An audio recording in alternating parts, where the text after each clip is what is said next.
Welcome.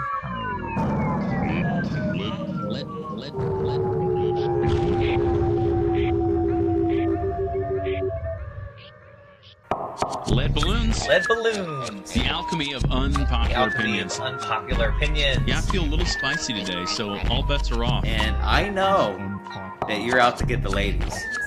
We're not encouraged to think critically. Life is hard. It's supposed to be hard. Oh my god, that's hilarious. Busted. All right. Hey everyone, welcome to our podcast, Lead Balloons, the alchemy of unpopular opinions. How you doing, Trent? I'm good, man. I'm ready to roll. I am excited. Glad to be hanging out with you virtually. But yeah, I'm ready. Let's do it. So my name's Joel. I'm here in Dallas, Texas. Where you at, Trent? Lakewood, Colorado, in the Denver area. Lakewood, Colorado. Mm-hmm. Never been. Oh, yeah.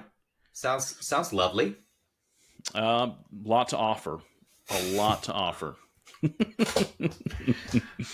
So Yeah. we have this theme of talking about lead balloons, goes over like a lead balloon, meaning people generally don't like to hear it.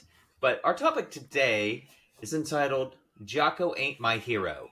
And for those of you who don't know what that means, we'll get there. But I want to start off with a little Reddit reference. I'm a big Reddit fan, and one of the ones that I follow is anti-work. That's /anti-work. And the most popular one that's like just over 100,000 people interacted with it, just tens of thousands of comments. It's often just a screenshot of a text message. And I want, here it is. I'm going to read it to you, Trent. And I just want to get your reaction, okay? This is the boss texting someone. Good evening, blocked out. I was reviewing the cameras from our shift today and noticed that you were sitting on a stool for the majority of your shift. This is completely unacceptable behavior, and we will be discussing it tomorrow before shift. Response. I cleared it with blank lead person. I have 2 broken bones in my left foot, doctor documented. Aside from that, I packed 240 plus UPH, I don't know what that means, for the entirety of my shift, 12 full hours. I'm not sure if you're aware, but we do have a ranked list for packing displayed directly above our stations. My efforts earned me first place today. So, just to be clear, my impressive performance was overshadowed by the fact that I wasn't uncomfortable enough while doing it, ? Response from the boss. I'm really not appreciating your attitude. You could have just said the first part, where it was cleared with another lead instead of being disrespectful. This type of behavior isn't going to get you anywhere here. Response. Hey, thanks for wasting my precious off time with some garbage you didn't bother to investigate beforehand. Seriously, 240 plus UPH? What do you claim to be the pinnacle of performance there? I achieved it, and I get grief because I was sitting while doing it. You guys need to get your priorities straight. It's no wonder that you have such difficulties retaining staff. I'm not concerned with going anywhere there. It's a toxic environment with ignorant people at the helm. I won't be in tomorrow or ever again. Response from boss. We don't need to rush to you leaving. Let's talk in the morning and we can sort this out. Final response. No thanks. Have a good life. Love it. What do you think, man? Was that supposed to be a real exchange?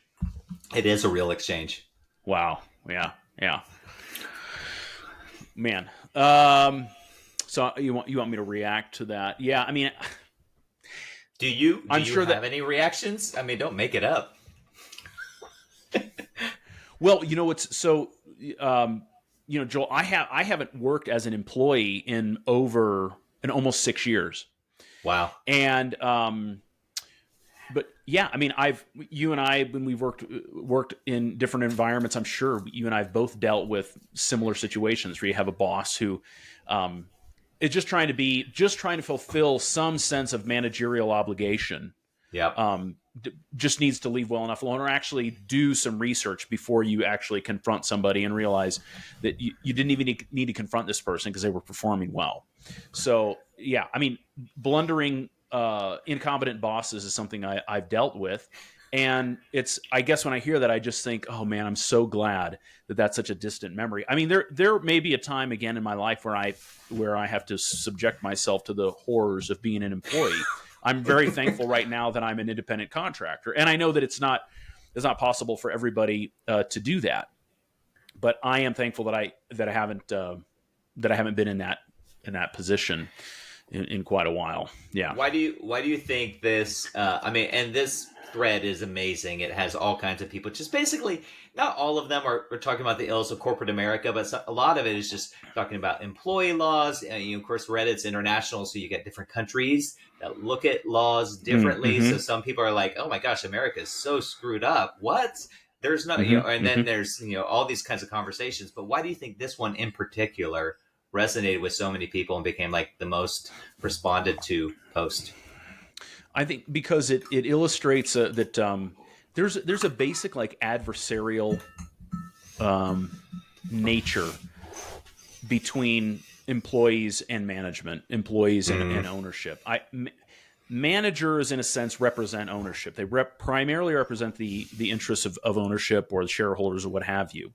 So this is an overgeneralization, Sure, but and you're going to have good and bad managers, but as a rule, management wants to get as much work and productivity from the employees as possible and pay them as little as possible.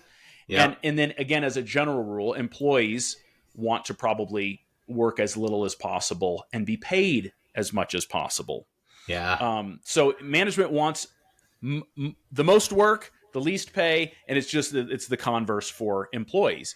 Now, that obviously shakes out in different ways, but that's what everybody is feeling all the time at work. They're feeling like, I know that I've got this boss who isn't on my side, who is against me, and unaware of the situation on the ground. And a lot of times, I think it could probably be argued that managers, in a lot of instances, if you have a highly motivated staff, you don't even really need managers around. There are managers that are necessary, and that's usually because in any organization, it's the 80-20 rule. You probably have 10 to 20% of your 10 to 20% of your staff is causing probably 80% of the problems.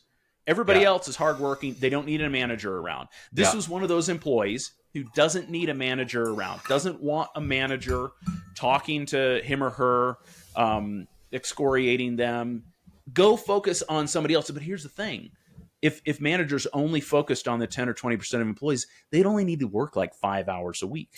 So they're constantly trying to justify their existence. They have to come up with all of this make work for themselves and for other people. Yeah. I don't know. Right. I don't know why it's super, super great, but those are my thoughts on it. So yeah. I mean, so this is just kind of like dipping our toe in the water. I hope that we have many, many more podcasts around work, because it's a really interesting topic, I think, especially as it manifests in our culture. But we have the title of this, Jocko Ain't My Hero. And this is because you brought to my attention this dude named Jocko. I don't know how to say his last name, like Willinett or Willink. I think it's Willink, Jocko Willink, I believe. Willink, Yeah. Jocko, apparently he's like a YouTuber sensation, like personality. Looks like he does all kinds of other things, but I had never heard of him. And then I went on a deep dive watching all the things you sent me, and then went to his channel and watched all those things. How did you come across him and his messages? Well, I think I first heard of him. Well, I think I first heard of him on YouTube. Maybe saw a couple of his videos, and then I had been listening to Tim Ferriss podcast. I think the Tim Ferriss podcast probably 5 or 6 years ago, and then I also picked up Tim Ferriss' book called Tools of Titans. And he's got a chapter in there, which is basically, I think it's the script of his interview on his podcast with Jocko. And I think I even listened to some of that podcast. But yeah, so I read that and then watched more of his YouTube videos. He's a very interesting character. And everybody, I mean, a Navy SEAL, I think, is by definition interesting because they live a an outlier type of life. So I was Sure. very, very interested in his videos. So I watched several of them, and then he appears to be in the cultural conversation because I've seen him with like Jordan Peterson. I think maybe he's been in with Ben Shapiro. He's been on Tim Ferriss. Yeah. So he's a heavy hitter in terms of being sought after. And then I haven't read his books, but I think I've caught little snippets of like Extreme Ownership and Discipline is Freedom. And he's written, I think, co-written another book and writes for children. So just through the years, Discipline is Freedom. That's his. That's one of his books, I believe. Yeah, Discipline is Freedom. Man. Discipline equals freedom, something like that. Yeah, that is triggering my religious past messages, and hopefully we'll get in. We'll hopefully get into some of the overlay that I see from some of his messages from what I would call like extreme asceticism from ancient Christianity, specifically monastic movements from the beginning, but. Yeah. Let's talk a little bit about Jocko in the context of work, because that's one of his messages, right? Yeah. Work. Yeah. Well, I mean, one of those things you said, I just work. You know, other people, they're like criticizing me. What do? I work, right? I work. And one day you look up and you're just crying about your life, and I'm somewhere amazing and I win and you lose. And it's just kind of like this message. One of the interviews where he's like talking about like what happens when you need rest, which is like, you know, I'm not for procrastination, but you know, that's the one thing I would tell you to procrastinate is the need for rest. Wait another day because you can do more. You can do more than you think you can do. And I was just like, oh my gosh, he is like literally prescribing to not listen to your body or not listen to your psychology if you are like, you've just like, oh, I get it that there's these groups of people that are born with jet fuel in their veins. Like I know, Yes, yeah. I know a couple people like that. It's just really odd to me that they think that their personal experience means that everyone is like that. And it just sounds very dangerous to me. To like prescribe that. What are your thoughts? Yeah, I think that one thought that I've had about that is, I mean, Jocko has a lot of great things to say, and I think he gives very good advice. If I had a son or daughter who was at a certain age, maybe in their teens or maybe in their early 20s, and they were trying, you know, they wanted to achieve something, they had a real strong desire to achieve a particular goal, I wouldn't hesitate sending them to Jocko for advice and just say, hey, he has some good things to say. Sure. So I wouldn't hesitate to do that. But I think, you know, what I've noticed, like reading stories of soldiers who come back, and in particular, like special forces, people who undergo extremely, extremely difficult training, and then they come back from combat. The process of reintegration is very, very difficult. And some people, you know, have really bad PTSD. Some people commit suicide. Some people are able to adjust. Some people, you know, adjust, but they still have issues. You know, I don't know what Jocko has to deal with. I know he saw a lot of horrible stuff, but I think Jocko's his message is one sort of example of how you come back, because he still uses a lot of the language of combat. Yeah. And draws upon all of those experiences, both at being trained as a Navy SEAL. Yeah, to say things like life is war and I've got to get up. I can't help myself. I have to get up early and get after it because I know out there's somebody else who's training. So who's my enemy, who's my opponent. That was a very useful way to see the world when he was in combat. But is it the best way to, or is it the only viable way of seeing the world now that you're back here? And you don't have, I mean, we all know that different situations, even in our daily lives, the way that we handle situations at work is going to be different than the way that we handle things at home or with friends or this group of friends A or group of friends B. Some of these things work well and some of them don't. And I see him as somebody who still views the world as a Navy SEAL who's in combat. And I just question how relevant that is for people who aren't for people who aren't going into combat, who aren't Navy SEALs, who don't need to see the world in terms of combat. You know, I mean, that's the way. Yeah. What's your take? I have stronger feelings than probably you because I see some very. I'm diplomatic, I guess. Yeah, you are. I see some very insidious messages. I don't think he intends them to be insidious, nor is he aware that they are. And that's what makes them insidious, is because when we're not aware of the poison that we're spewing, because we're not really reflecting on the damaged parts of our lives and from which we are continually compensating for with this life that looks very successful. The problem is his life aligns with what our culture thinks is successful. 100%. His compensations look like success. And that is what's insidious about it. So what I want to do is kind of shift here real quick before we kind of talk more about this is like our views of work, like how our views of work have evolved over time. And so, as a kid, I'm a firstborn, so I've always been like an achiever. That to me, I think it's pretty common for a firstborn to be a bit of an achiever. I was always making good grades. I was trying, we had this thing in elementary school called Facts Masters where you did like these addition, subtraction, multiplication tables, and you try to do it in a certain amount of time. It's trying to get the highest on that as possible. Ultimately, what I remember the message growing up through like high school and college was leadership is the goal. Leadership. That's what you're supposed to be. That's what it means to be like a successful individual, is to be a leader, to be in leadership. And then mixed in that was my own kind of feelings around perfectionism and the need to be perfect, which I think is a very common kind of manifestation that many people struggle with. And sometimes they react to it in a way of like trying very hard to be perfectionists. And sometimes they react to that message, but with defeat and despair, and they end up just going down a completely different path. The problem is both of those paths are reacting to the same message of perfectionism. And I remember I was when I worked at a mega church, I was a youth pastor there, and this was back in the late 90s, early 2000s. All mega churches were mining the fields of corporate America leadership books, and that's all we read, like Jack Welch books. John Maxwell. John Maxwell was the most Christian of them, but we were reading completely like secular kinds of books. They're like. Yep. And I remember there was a quote that was passed around our leadership team once, and it was from Debbie Fields. She, I guess, was the owner of Miss Fields Bakery. I guess I don't know. Yeah. But she has this quote. You can just Google it. But it was basically, good enough never is.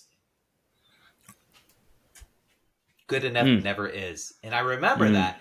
And, as a 22-year-old, just kind of going, oh, man, that's like motivate you to go harder. But then there's this part of me, like, what I've come to realize is my instincts that's like in the background going like, hey, Joel, that's fucking bullshit. Like, I just remembered this feeling of that's not healthy. Yeah. And so over the course of my life, I, especially in the past 10 years, have really come face to face with my stories about leadership and why I thought that makes me a valid person. My stories of perfectionism, and realizing that both of those, this desire to be a leader and perfectionism, are often the manifestations of a fear that I'm not enough. That I'm constantly compensating for not being enough.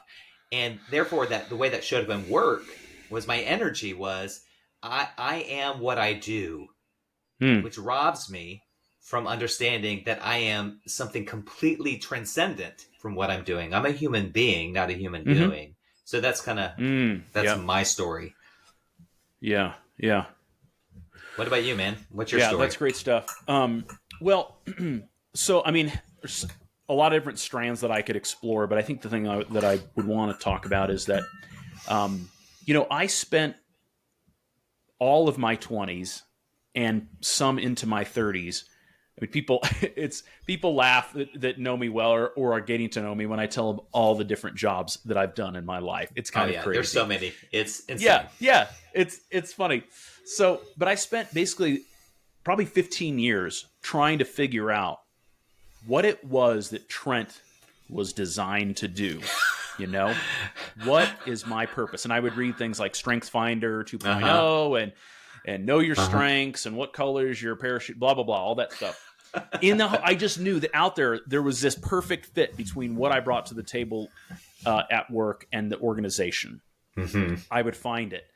And, but I kept running up against a wall, and it was such a struggle to find something. And I tried a variety of things. And then I started asking myself the question, do I not have a strong work ethic? Am I not prepared to just commit to one job?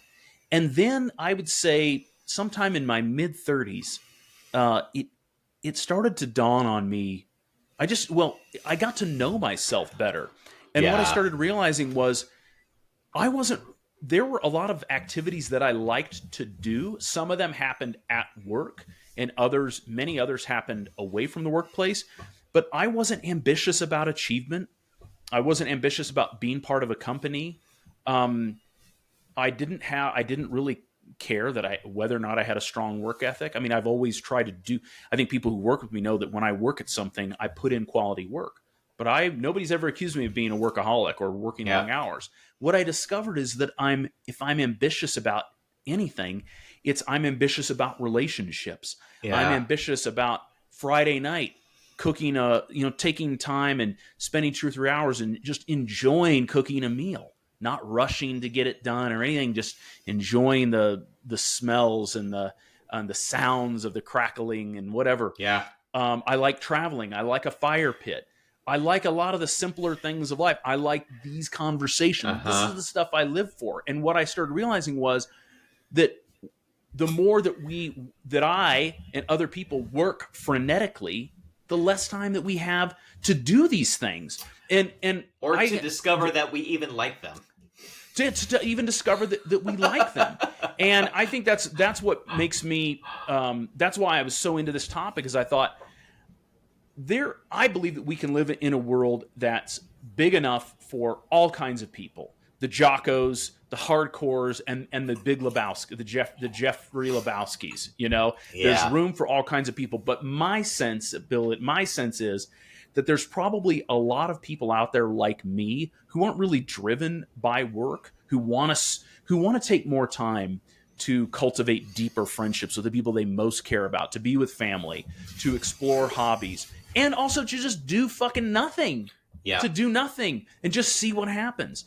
There's more people out there like me, I know, but we're not even the thing. And I guess the thing is, and I'll shut up in a second, but here's where here's where it comes down for me with like Jocko. It's not like Jocko's this evil person. Jocko represents to me a piece of the big giant narrative and propaganda in our country, which basically says you're valuable to the extent that you work insanely hard at something, maybe even preferably that you don't even like. For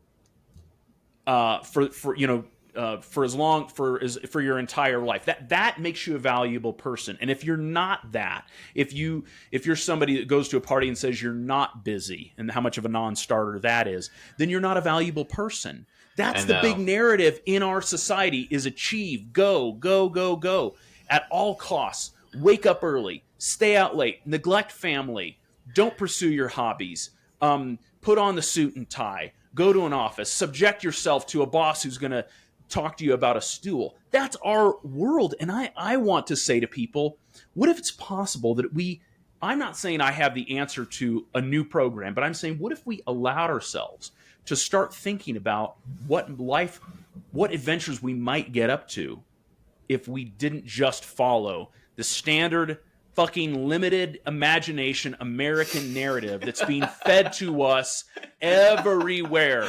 Jocko's just another chapter in the same book that we've been reading for decades. Oh, I know. And it's not novel. It's not imaginative. It's like, oh, wake up early in the morning. You know who else wakes up early? Fucking every person who works in a bakery or at Starbucks. Yeah, exactly. They're up at 3 a.m. Is there something? Wake up early. I've heard David Goggins. Wake up early. Wake up early. It's like, what do you mean? Do you mean who like, did you just mention? I don't know who that is. David Goggins is another ex-Navy SEAL who's just a hardcore. I'm just like, wake up. Yeah, get up at. It's like, wait. So when you say wake up early, does that mean I should get up while I'm still tired and my body's telling me I need to keep sleeping. I mean, everybody knows if you're sleeping 12 hours a day, that's you might want to get that looked at, right? Yeah. But if you're waking up after 5 hours of sleep, that's probably, and your body's telling you no, you should probably be like, that's probably not good. Yeah. Jocko, There's no probably about it. Plenty of research It around is. sleep. Yes. I want to touch on this because I think you said it. It is part of the bigger narrative. That's the problem. I got nothing wrong, with Jocko. He seems to enjoy his life. He's pursuing it in the way that he wants to. But there's an insidious message. And I'm going to point back to so for people who are listening, I'm used to be a pastor in my former life. Like Trent, we both have seminary degrees, and I did a lot of research and study around church history. And when you look at church history, specifically in the West, as we see, America is a product of Western culture. We have this movement that happened around the mid 300s when Christianity became legal in the Roman Empire with Constantine. There was this big movement because Christians were being persecuted, right? Everyone knows the stories of them being thrown to the lions in the Colosseum, and they were considered this illegal sect, a religious sect, and so they were being persecuted in this way. Well, with the shift of Constantine making Christianity legal, there was this identity crisis amongst Christians. Who are our heroes? Our heroes were these saints that were willing to die for their faith. And so there was this movement, what's often called the bloodless martyrs or the white martyrs.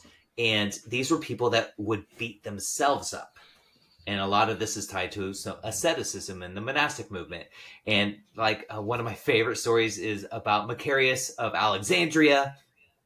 And you read any accounts from him. And of course, many of these accounts in the ancient world are you read them and you're going, oh, that doesn't really pass the mustard for modern journalism. It clearly is very aggrandizing kind of language and mythology about this person. But there's stories of him just so disciplined. And that's what every hashtag of Jocko is discipline. And he's so disciplined. He tried to conquer food. And he would only eat so much for so long. Then he tried to conquer sleep. He made himself sleep outside to conquer sleep. And there's a statement by one of his biographers saying that he tried to conquer sleep to as much as able, but he's also still human. And so he had to submit to being human. And my favorite story is there's a couple accounts from it. We're not really sure which is the right one, but there was a gnat, in the, he was in his cell. That's what they would call their rooms for the monastics, their cell. And a gnat bit his leg and he slapped it and killed it. Now it's one of two reactions here. Either he thought that he was angry at himself for taking revenge and was going to punish himself, or he was angry at himself for not allowing himself to just experience the suffering and not not react. So he then went to this swamp that was basically mosquito infested and stayed there for 6 months till his body became just completely torn up. There's also another account that says why he went there was also to defeat the demon of lust, which he was struggling with. And so you get this mentality of just these are the people we're lifting up. Look what they can achieve. Look what they can do. It's we pick this set of behaviors that our particular culture at this time decides is the ideal. And we choose to idolize them. And that's what Jocko represents to me. It's just our modern Macarius. And then generations later, we're going to look back and go, that is super fucked up. Why is that the idol? Cool that he does that. Cool. But it's also just pure ego that makes us think that this is what it means to be a good human being. And he uses that word good. It's a moral word. He uses that in a lot. The good day or the good life. And I'm just right. I'm red alarms go off. It's just going listen, you may have a good life and there may be a lot of people who really resonate with this and this is good for them. But I would argue that it is not true for most people. And this message that is being exacerbated and amplified by our culture is making this very like defeating for most people. Most people's experience Yes, is right. being triggered. Oh yeah, I'm not enough. Thanks for reminding me. Oh yeah, I'm not Well, good enough. Thank you. here's the thing. Like, Jocko's a badass. I'm not going to deny that for a second. I'm Dude, sure he would kick my ass for sure. both of us at the same time. I know, and I know I couldn't. I know that I couldn't make it probably through Hell Week, make it through Navy SEAL training. That's why I didn't go. So I didn't go into it. So you considered it? No, but that's one of the reasons why I didn't go into it. I was like, among not really considering it. It took about 2 seconds of consideration. But like so Jocko's a badass. But here's one of the things I would say. And Jocko has said that for him he only needs like 5.5 to 6 hours of sleep a night. Whether or not that's true, that's what he says. Okay, so I'm willing to accept that that's true. But here's the thing: if that's true for you, don't you think it might be good to just keep it to yourself? Because you know that people are listening to you, and people who out there who need 8 hours of sleep and who admire you are going to say, I got to get up early because Jocko keeps telling me to get up early. Whatever that means. Research says is most people, if not all people, need that amount of sleep. Yeah. So if you know you're an outlier, just keep it to yourself. But here's the problem. It's part of his brand now. Of course it is. Yeah. He is a businessman now. Make no mistake. Jocko is not a Navy SEAL. He is a businessman. Mm-hmm. He's a badass former Navy SEAL who is now a businessman and is part of his brand. He's got a team of marketers. Yes. And he's going to keep repeating that theme. Wake up early, wake up early, wake up early. That's part of his brand. And if you're not training to be a Navy SEAL and you're not cut out for 5.5 to 6 hours, that's going to be a negative thing in your life. It's going to be harmful to your health. It's probably going to affect your happiness and the happiness of those around you. And so, I think that that's, again, you talk about insidious. That's one of the problems is this is part of this brand. I want to, you shared the story about the ascetics in the fourth and fifth centuries of the church and so on. The desert fathers. The desert fathers. Yeah, the hermits.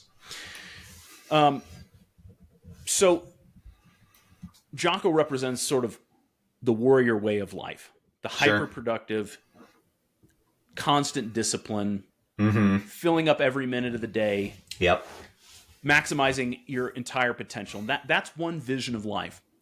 But I want to share a story of and you and I have talked a little bit about tribal peoples and things like that. And this will happen more as we move forward. But I love it. I want to share an alternate vision as exemplified by people who live in a Brazilian. Me, bro.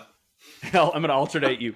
So there's a group of people who live in the Brazilian section of the Amazon rainforest called the Piraha. And I know about the Piraha by listening to YouTube videos and reading a book by a guy named Daniel Everett, who was a missionary to the Piraha. I think he was there for well over 10 years with his wife and kids. And as a side note, this is for another podcast, but he ended up losing his faith in the process. But right now, that's neither here nor there. But the Piraha are very... Catch people up. How would you classify yourself? You went to seminary. How would you classify yourself religiously, spiritually? Atheist. Got it. All right, continue. Yeah. Okay. All right. So that's out of the bag. So the Piraha are a very interesting people. We don't know exactly where they came from originally. We don't know much about. We don't know that their language is related to any other language. So a lot of mysteries about them. But they live a very simple, apparently non-ritualized way of life. They don't appear to have like a creation story. Daniel even said before he even went when they were just spending time on the beach, they're kind of live near the water, but then they'll go into the forest for a while as well. But he said before he went into the forest with them and saw how they live differently there, when they're on the beach, he's like, it just seemed like a bunch of hippies hanging out. He's like, that's kind of what it was to me. I didn't really know what their life was about. But he tells me this. So they basically live. They fish. They eat fish. They hunt. So they're eating all the different animals of the forest. I don't know that they eat very many plants. Obviously, other groups in the Amazon do subsist on plants as well as animals, but I think they eat mostly animals. He describes a Piraha as extremely skilled with a bow and arrow. This may be an exaggeration, but he says he's never seen a Piraha miss anything that they were aiming at. I mean, they are incredible with a bow and arrow. Sure. But they're also well known for not waking up early, for spending most of their time sitting around on the beach or sitting around in hammocks. Apparently, the guys joke around with each other by like flicking each other's genitals and just being ridiculous. Feels like college. So, yeah, just like a locker room, just a bunch of goofballs. But he says when he would go into the forest with them and they would have him like carry heavy stuff, he's this big guy, and most of the Piraha are smaller than him, slight people, and they would just run around in the jungle over logs and carrying heavy things and all these kinds of things. He said he was just absolutely blown away. But the Piraha, so I'll tell this quick story. So one night when he was with them, there was a really big storm, and it blew over somebody's house. And he said that everybody just started like dying laughing. Like when things like that happen, it's just a big joke. Partly because they can laugh because they're so tough. They know how to handle their environment. Sure. But they just I guess find that funny. But apparently, then when he was giving this talk, he said that well, this kind of thing happens with Piraha all the time. Like their houses blow over, and he said this, and this really stuck with me. He said, the Piraha, they could build sturdier houses. They know how to do it. But why spend time building a sturdier house when you could spend... He's sort of intonating the... Sure. He's ventriloquizing that. Yeah. He's saying, why build sturdier houses when you could spend that time hanging out and talking with your friends? A completely different vision for how they live their lives. Now, if you took Jocko's SEAL Team 3 and you dropped them in the jungle with no weapons except for the same bow and arrows that the Piraha would use, no doubt in my mind that probably within about 3 days, all of them would be picked off by the Piraha. Yeah. Now, the Piraha aren't getting after it. Yeah. They're not setting goals. They're not waking up early. They're not spending hours and hours and hours and hours in work, neglecting their relationships, neglecting their families, their children. No, they spend time with each other. But they're also extremely skilled at living in the forest. Solid, they are and robust. Masters. Yeah. They are tough. They are masters of their environment. They could endure conditions that we couldn't even dream of. And yet they're also kind of like jungle hippies. Well, how do you make sense of that? How do you have people who are so skilled and tenacious, and yet at the same time they've chosen to spend their time with they want to be around people and they want to have a good time. Daniel Everett just said that he had people come, and I'll shut up after this. He had people researchers come from, I believe, MIT. They came down and they discovered something that Daniel had already suspected. They said, these have got to be the happiest people we've ever seen in our lives. And he said, yeah, I think that's true too, but how would you measure that? And they said, well, we would just measure the amount of time that they spend smiling. And he's like, that's exactly right. Anecdotally, they were always smiling. Yeah. So, I mean, there's not only one way of living successfully and enjoyably in this world. That's the message. I would argue that it even goes deeper than that. Our stories of strength are often pretty, what's the word? I don't know. They're like shallow. They're only like talking about one slice of the pie. And not only are there more than one story of strength, some of those other stories of strength are more compelling and actually have like multiple like layers of strength, like a strength of relationships, the strength of bond, the strength of balance, the strength of rest, the strength. I mean, all these different stories of strength, what I hear you kind of say, are stacking up on each other, which to me is like it's kind of like watching Avatar when you see like everyone come in. I don't know. Avatar is kind of like Dances with Wolves in space, right? Yeah.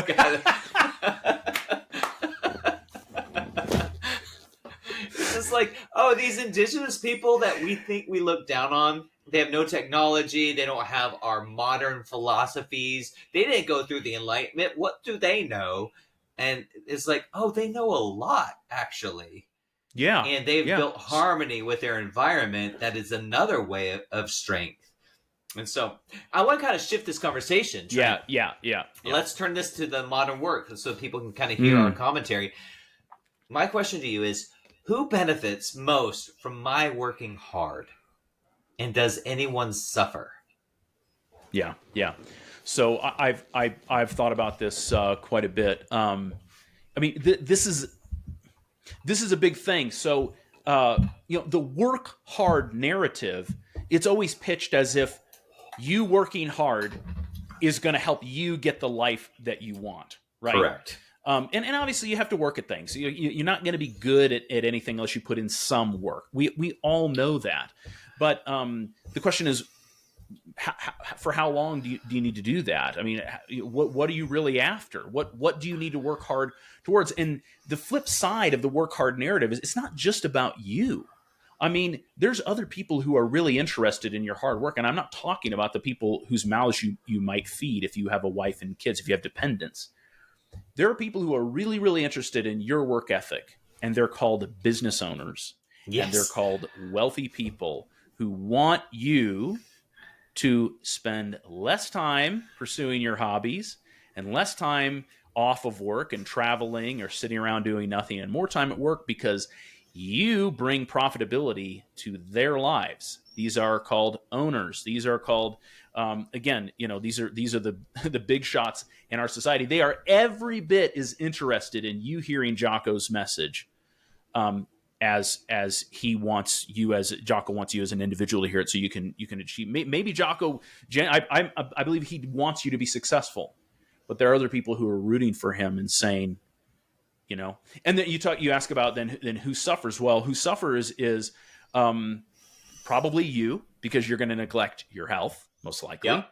100%. It's already happening. Yeah, it's happening. This is well established. It's not even worth describing because we all know it. The business owner's health is also suffering. So it's also business effort. They're not winning either. So nobody's winning. We're all losing. And so the business owner's losing too. And then the people that you would otherwise want to spend time with and want to spend time with you, they don't get to see you because you're trying to fucking achieve something. I mean, I think about many of the relationships that I've treasured that I still treasure, that I don't get as much access to. And part of that's just life, I understand. But part of it is because we've decided as a society that being at work for a lot of hours is more important than deepening those really exciting friendships that make us come alive. Yeah. And that's my take on it. I don't disagree with you at all. And I'm going to kind of close with this question around a passage from the Bible. Again, I got my... for everyone who was out there, Trent and I went to college. Trent was in my wedding. We had one class together. It was because I was a writing minor and you were literature major? Mm-hmm. Yep. And we were in writing, advanced grammar and usage, which was actually a quite fun class. I enjoyed it. Very good class. Yeah. But both of us have a lot of study in the New Testament. And I actually wrote a lot of my senior paper from my undergrad on the views of Paul. And one passage that's very famous, it gets tattooed on quite a few high-end athletes, whether they're in MMA or whatever. They're like, I can do all things through Christ who strengthens me, right? And it's right. Just ooh, it's just this massive boost of just The problem is context. Ooh, that comes out of Philippians, Bugger. And Paul is talking specifically about his secret that he's discovered. It is, in the Greek, it's autarkis. It's translated from a Greek philosophical view of detachment. We would call it the secret of contentment. That's how it's often translated. And he's like, I know what it is to have a lot. I know what it is to have a little. I know what it is to have a full stomach. I know what it is to have an empty stomach. And in all things, I have learned the secret of contentment, which is another way of saying like joy. I know how to have joy in the midst, regardless of the circumstances. This is like what I think the spiritual gurus, whether they come from Christian traditions or other traditions, are really talking about. Like we use the word happy, and that's tied to like happenstance. Like we have that saying, happy as a clam, right? Happy, and the full statement is happy as a clam in high tide, or in the mud at high tide. Because the clam is hidden in the mud at high tide, it's not going to be like found and eaten. So happy is completely tied to our circumstances. And Paul's like, no, I found this secret of contentment that is not tied to my circumstances. And not only am I good, I'm really good. And so we have this world that claims to be around Judeo-Christian kind of ethics, or there's like, we're Christians, but they're just like totally buying into the Jocko movement kind of ideas. Trent, what do you do with Paul's teachings, and how would you apply that to this narrative that we hear? Well, Joel, I mean, I don't think that you should draw attention to passages that would make us feel uncomfortable. I mean, on my refrigerator, I have Philippians 4:13, brother, and that tells me that I can do all things through Christ who strengthens me. I'm not interested in context. I'm not interested in any kind of message that might have slid into the Bible that would have anything to do with telling me that the way that we live as Christians in America in 2023, that this exact way of life isn't the best way of life. Exactly. No, Joel, I you yes, were never going to be a star on Dance Moms if you listened. No, but that's. No, I mean, I don't think we should really look at the Bible because, I think let's just pick out the verse that make us feel good, because one's about Paul was kind of an important figure, and the idea of like contentment. I don't, that's going to be a non-starter for basically every single advertisement you see on the Super Bowl. Yeah, exactly. I mean, it's really you've got enough people right now. Yeah, you're in a real good place, and I don't even think you need to buy anything or be anything more. Just rest on, just kind of enjoy your life and take joy. No, that's not terrible good. Bag of terrible, crap. horrible, horrible. That is uninspired and errant, brother. All right. What do you really think? Yeah, tell me what you really think. Really? So okay, you want a straight answer? I want you to give me a straight answer, like about Paul. Like, what do you really think about what him? You're an atheist. No, but I don't. That's right. People could call me an atheist based upon my response to things. But one of my questions would be, what does it mean to be a Christian if you're not really interested in sort of the totality of what Scripture might have to say? I mean, we're going to have more conversations about Scripture and about the good and the bad and the ugly, all these kinds of things. But I still am deeply shaped and informed by things that I studied. Those seeds are still inside me. They're still doing things. And so when I just think that I'm shaped by those things. People ought to consider, those who call themselves like American Christians ought to consider that Paul the Apostle was telling people that a life of contentment is a worthy one, and that actually it's Christ who enables you to do that, to say no to longer working hours, to a bigger house, to more stuff, to the sense that you need to achieve more, to all this stuff. And if you started doing that, what kinds of things would open up in your life? And whether or not you do it for Christian reasons, man, consider doing it. Because the alternative is, let's just run ourselves into the ground trying to become something that somebody else told us that we have to be. Who do you want to be? What's important to you? What are the relationships you care about? The adventures that you want to go on? Are you excited about wearing a tie and heading off in traffic tomorrow morning for an hour so you can get to work where you're berated by your boss? Does that excite you? Well, if it doesn't, maybe there are other options that you could consider.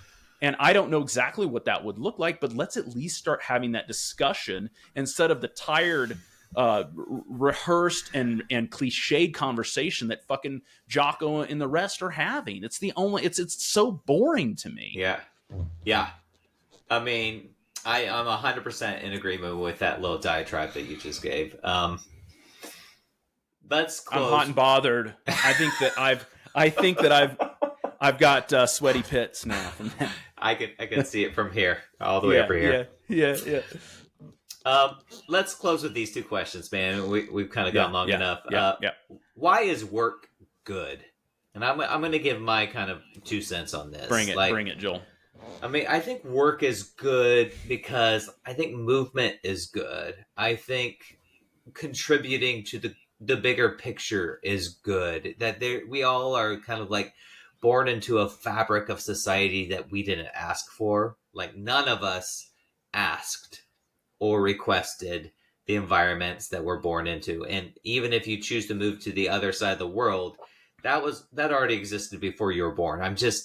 There are systems at play, and most of us are just trying to do the best we can with a deck of cards that we were given. And I think that work not only is a way to like quote unquote pay the bills, it is a way to like figure myself out. It's a way to go like, what do I like? What do I don't like? It's a way to go like, how do I make meaning of my Mm. existence in this collective world that I've been thrust into, like this being forced into existence. And, there's all kinds of stories around work, as we've talked about. Many of them are insidious and very prejudiced in terms of the people who tell the stories are usually the people in power who are gaining something from me. But that doesn't mean that not working is good too. I think Mm. like the absence of work does decrease my capacity or my experiences of like wrestling with life. And I think the wrestling with life, which can happen not just in work, but in relationships and all other things, the wrestling of with life is what helps me truly become, Mm. to grow and find out who Joel really is. Mm. That's why I think work is good. What about you? Man, yeah, I think that that work is inevitable, and like in all this discussion, I think you're good in bringing it back. Like in all this discussion, we're at least I think probably both of us are saying I'm not saying that we shouldn't do things. I'm saying that like doing things is exciting, but feeling like that there's only one way of sort of doing things is not right. Like work is about yeah, like finding out what you enjoy doing, and then be like, oh, this is exciting. Oh, I mean, it's a great feeling to get things done, both to produce something that's or maintain something or serve people in a way that's useful to other people, and it brings joy to you in the doing of it. And I would maybe just say this about it, like um, I wonder what our view of work would be like if we merged in some of that concept of play into it. And so it's like discipline obviously is part of the picture, but if Sure. discipline is sort of like your sine qua non, without which there is nothing, that every single thing you do has to be disciplined, my question would be, because discipline to me implies like not wanting to do something, why is it that every single day is filled with this sense that you don't want to be doing what you're doing? Like this I know. podcast, we're having a ball preparing for it and doing it. But there are times I'm like, I had some microphone issues and tech issues. Like, I don't want Yeah. to do this. I don't want to learn about tech. I'm not interested in tech. But like, you do it. But I don't then sit like reflect for hours on like it's all the discipline, da da da. It's like, I want to do this with you. This is a fun activity. Some of it sucks. The behind the scenes work, but this is a really fun activity. Yeah. And I hope that I think both of us are probably like, hey, I want to fill my life up with activities I really, really enjoy. That I don't think anybody should be spending their entire lives half the time or more doing work that they can't stand. That's when you have to discipline yourself, is when you're doing stuff that you don't enjoy doing. I love it.